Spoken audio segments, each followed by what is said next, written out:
Now see, in the first video we have seen, we have derived the relation, we have seen the Ampere circuit law, and after doing the Ampere circuit of studying the statement of the Ampere circuit law, that is BDL is equal to mu naught into I, we have derived the relation expression for magnetic field strength due to current carrying wire by applying Ampere circuit law. So for that, what we have considered? We have considered a wire carrying I amount of current. P is the point at a distance R from the wire. So we have considered a circle, closed path, okay, and with radius R.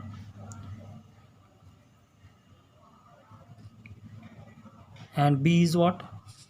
Tangential to the circular loop. After that, we have seen by applying the Ampere circuit law, BDL is equal to mu naught I. It is in the vector form. So removing the vector, BDL cos theta is equal to mu naught I. Here B and DL are in the same field. Therefore, theta is equal to 0. So cos 0 is equal to 1. So BDL is equal to mu naught I. BDL is equal to mu naught I. So B we have taken common outside. Integration of DL. Integration of DL means what? If we will complete whole complete circle, we will get circumference of the circle. We will get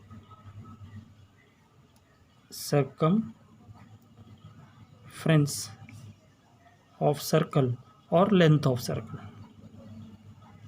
or length of circle, which will be equal to 2 pi r. So substituting the value here, b into 2 pi r is equal to mu naught I, so b is equal to mu naught I by 2 pi r. So this we have completed.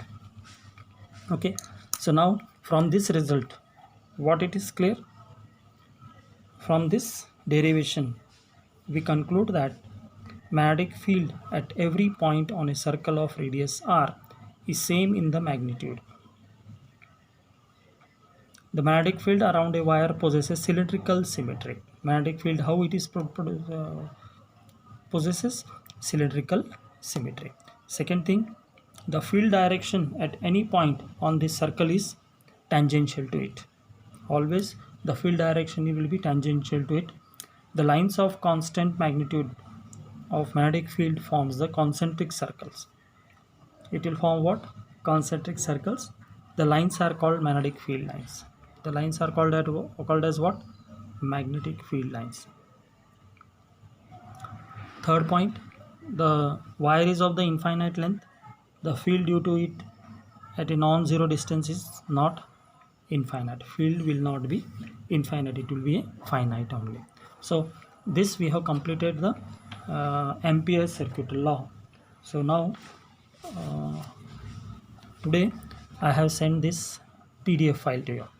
So in this PDF file, we are having the definition of Ampere circuit law, then its explanation, then expression for the magnetic field strength due to the state current carrying wire. So we have completed 4.7 also. So tomorrow we will start with the 4.8. Now only 4 topics are remaining: 4.8, 4.9 and 4.10, 12. 4 points are remaining now in our chapter. So today once I will give you all the complete details. So this is all the PDF format I have given to you. 4th chapter, introduction, 4.2 magnetic force, 4.3 motion in magnetic field, 4.4 motion in combined electric and magnetic field, 4.5 magnetic field due to current element, 4.6 magnetic field on the axis of a circular loop, 4.7 Ampere circuit law. So on the basis of Ampere circuit law, we have derived the relation. So tomorrow we have to start with the solenoid and toroid, 4.8, then 4.9 force between two parallel current and definition of Ampere, torque on current loop or magnetic dipole, and then last point is moving coil galvanometer. So On 17th we have started this chapter, so all of you will be having the PDF format. Daily I am sending you the PDF on the WhatsApp group. So these are the topics what we have covered. First we have covered the introduction part. So introduction part mein we have seen that how earlier, before 1820, electricity and magnetism was treated as a separate chapter, separate subject, but in 1820 the Danish physicist Hans Christian Ørsted observed that the current in a straight wire will cause a reflection in magnetic compass needle, and Ørsted concluded that magnetic field is produced around the current carrying wire. So further he stated that moving charges or current produces a magnetic field in the surrounding space. After that we have seen that moving charges are the source of magnetism. Ampere supported the observation saying that electric charges in motion produces magnetic field. Michael Faraday showed that moving magnets or changing magnetic field generates electricity. Okay, then Maxwell predicted the transmission of energy by electromagnetic waves which could travel with the speed of light. So the branch of physics which deals with magnetism due to electric current is called as electromagnetism. So in this particular chapter we are going to study about the magnetic field, force moving on a charged particle like electrons, protons, and current carrying wires. After this we have seen what is magnetic field. We have gone through the Ørsted experiment, then complete details of the Ørsted experiment we have given. Okay, after the Ørsted experiment we have written the conclusion of the experiment. Then we have gone through the SI unit and CGS unit of SI magnetic field. What is the earth magnetic field, which is 3.6 into 10 to the power of minus 5 Tesla. Then we have gone with definition of Tesla, magnetic force Fm. Fm is equal to Q into V into B. After this we have gone through the special cases when theta is equal to 0 degree, when theta is equal to 180 degree, or when magnetic field is 0. Okay, then on 19th of August we have seen magnetic field and Lorentz force. What is Lorentz force? Lorentz force is nothing but it is the combination of the electric force and the magnetic force. This part we have seen. Lorentz force ka features we have seen.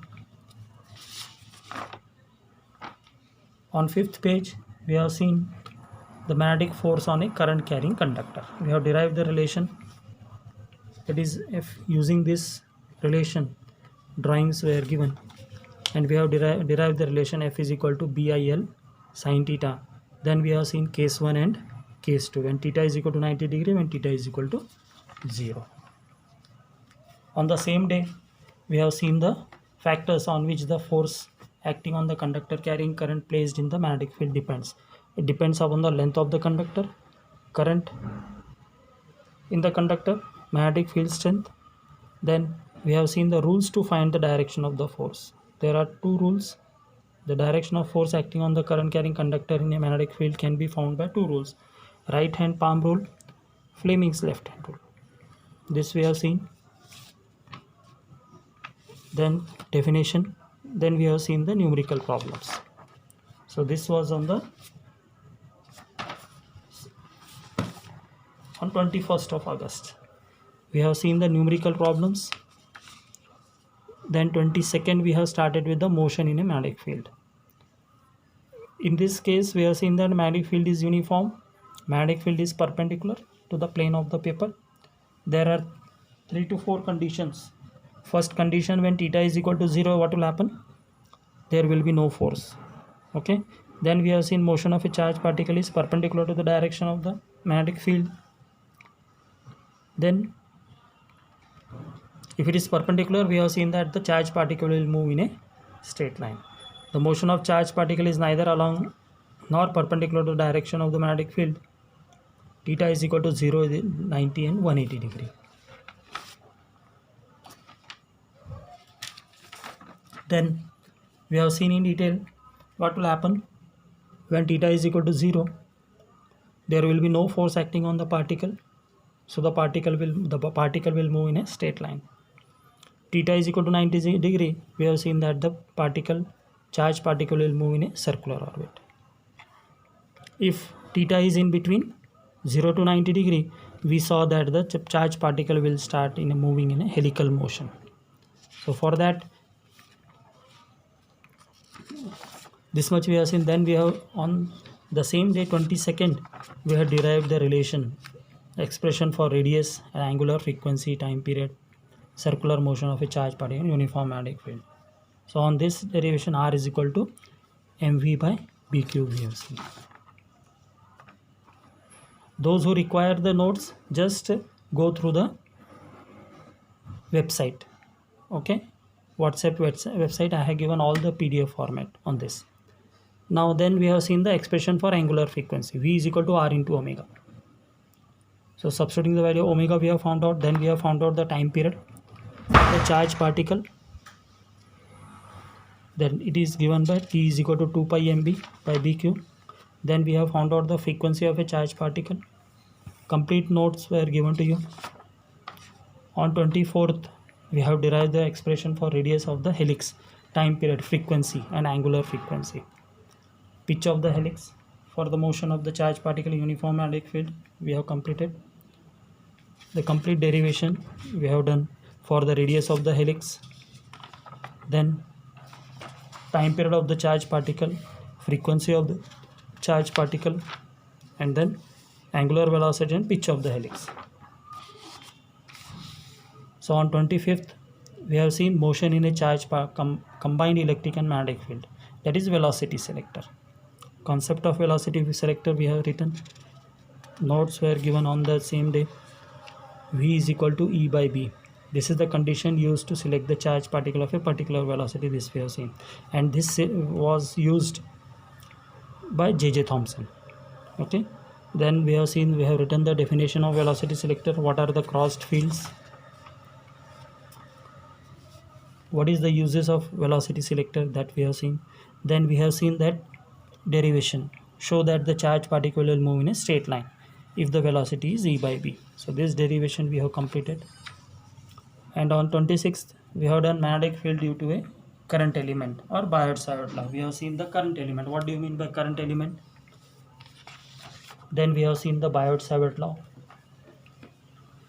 Okay, completely definition with full details I have given you in the PDF format. Then vector form of the Biot-Savart law we have seen. On 27th, we have seen the similarities and differences between the Biot-Savart law and Coulomb's law. Okay, what are the similarities that we have seen? Then permittivity and permeability, difference between the permittivity and permeability, and what is the relation, what relation is there. Then on same day, we have seen the rules to find the direction of magnetic field, Ampere's right hand rule, then clock rule, Maxwell corkscrew rule. This much we have seen. On 28th, we have derived magnetic field on the axis of a circular current loop. We have completely derived this relation on 28th. So this 2-page derivation up to special case magnetic field at the center of the current loop we have completed. Then today we have seen the Ampere's circuital law. This also I have uploaded. So tomorrow onwards we'll start the 4.8. Okay, so this was all the complete revision for the whole chapter. So if anybody requires this PDF file, already day-to-day basis I am updating on the WhatsApp group. So tomorrow we'll see the next topic, 4.9.